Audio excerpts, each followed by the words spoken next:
Oui, bonjour. Donc je vais essayer de vous proposer un exemple de procédure pour construire un cours à distance qui soit accessible à tous et donc aux élèves en difficulté.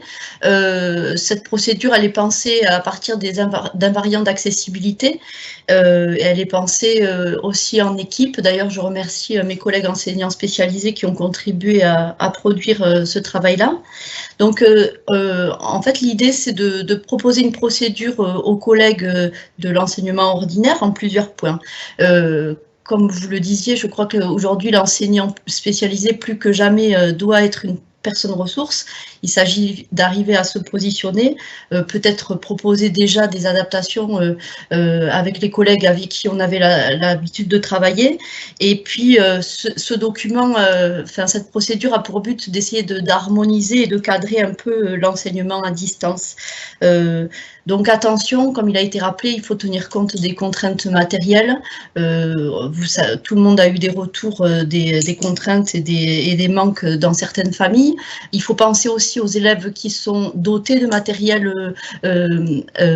informatique, donc les ordinateurs, les tablettes. Pensez aussi à utiliser le matériel et les logiciels qui leur sont dotés. Donc anticiper que les enseignants puissent dire aux élèves, voilà, vous avez besoin de ce matériel-là, et que l'élève déjà puisse s'organiser en préparant son matériel. Ensuite, dans un second temps, il va falloir penser l'organisation temporelle.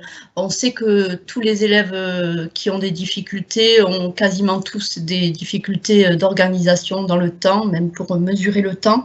Donc c'est primordial. L'enseignant doit déterminer le temps de travail, court si possible, comme il a été rappelé, et surtout limité dans le temps. Moi, je constate que les élèves font des retours, ils passent plusieurs heures sur un travail qui aurait mérité des dizaines de minutes, arriver à leur dire que si au bout d'un certain temps ils n'y arrivent pas, qu'ils arrêtent. Pensez aussi à l'utilisation du timer pour ceux qui l'utilisent déjà. C'est aussi la continuité des outils, arriver à le penser. Construire un plan de travail quotidien ou hebdomadaire, bien sûr, qui leur permettra de se structurer dans leur organisation.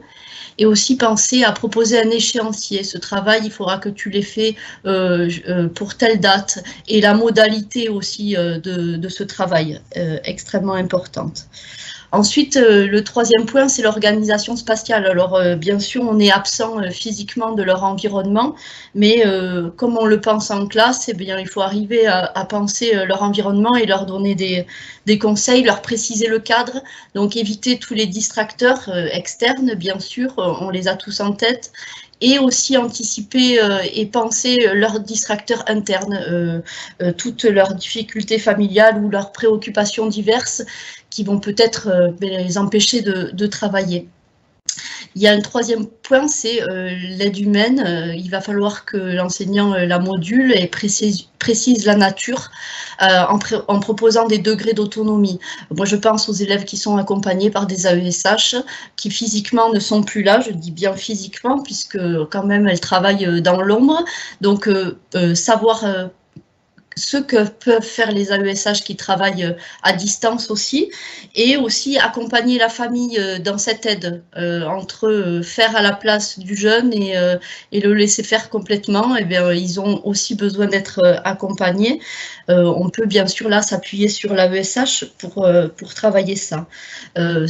Donc cette notion d'accompagnement, elle est déjà très difficile pour des personnes professionnelles, donc on imagine bien qu'à la maison, on va éviter des tensions supplémentaires en le pensant en amont. Ensuite, le quatrième point, c'est fixer des objectifs différenciés. Donc, il va être essentiel de donner des objectifs et précisant ceux qui seront essentiels. Ça va soulager le jeune et lui permettre de se projeter.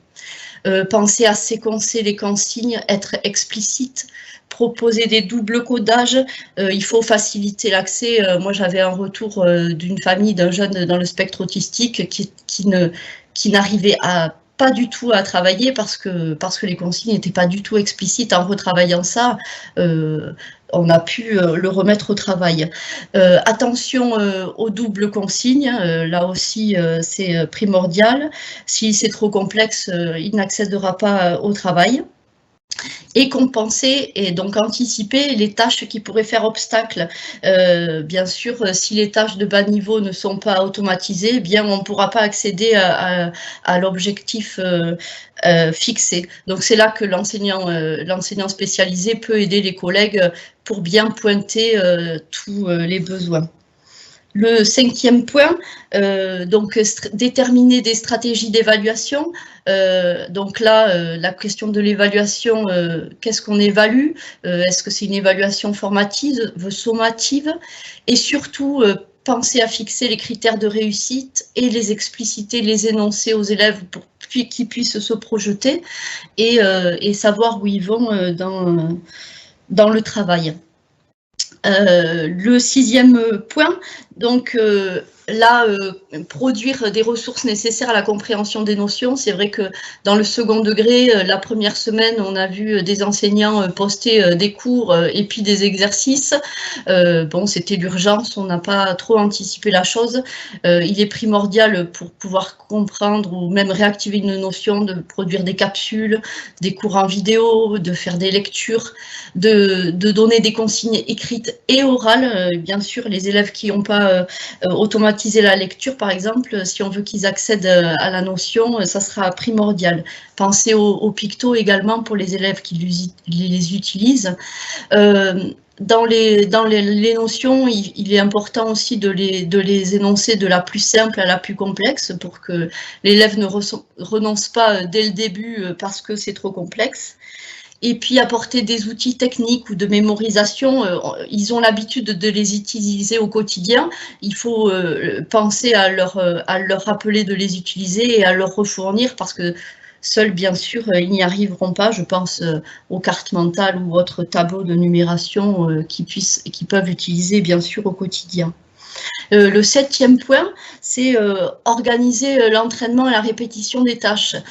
Pour automatiser, bien sûr. Donc, ces élèves-là ont besoin de beaucoup plus de temps, on le sait. Finalement, être à la maison, ça va peut-être être un avantage pour eux, puisque finalement, ils pourront prendre le temps nécessaire pour comprendre. Mais par contre, ils auront besoin de beaucoup plus de répétitions que les autres.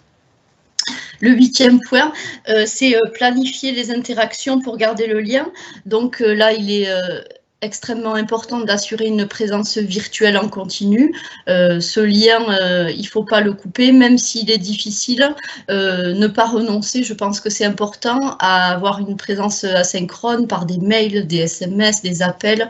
On constate beaucoup de défis qui sont lancés au groupe et ça, c'est très motivant. Les retours sont très positifs. Les élèves se prennent au jeu et puis et donc ça, je trouve que c'est un bon point d'appui. Et tout ce qui va être synchrone, donc les classes virtuelles, là, maintenir le lien visuel, c'est bien. Et individualisé ou non, hein, on peut très bien créer des groupes qui ne sont pas les groupes classes et puis individualiser pour relancer, rassurer et faire réexister l'environnement scolaire dont on disait tout à l'heure qu'il était un lieu social. Le 9e point, structurer les ressources. Donc là, moi, par exemple, je constate que les élèves peuvent avoir jusqu'à 4 ou 5 interfaces différentes, donc là, qu'ils ne maîtrisent pas et qui leur font perdre les informations et les font renoncer. Donc, il est important d'essayer de trouver une interface numérique qui soit bien structurée avec les outils et sur laquelle on puisse avoir aussi programmer les rencontres. Et enfin, donc, le dernier point, c'est adapter la correction et la rétroaction à distance. Là, on n'a pas, dès le début, pensé à proposer des corrections, en tout cas qui soient efficientes, proposer un retour multimodal, des corrections écrites, orales, vidéo, l'importance, on constate aussi des retours immédiats, un QCLM en ligne avec une réponse instantanée sera beaucoup plus efficace qu'une feuille corrigée envoyée, bien évidemment. Et puis, penser surtout à valoriser toute leur réussite et à valoriser toutes les compétences qu'ils acquièrent dans l'autonomie, le numérique, voilà.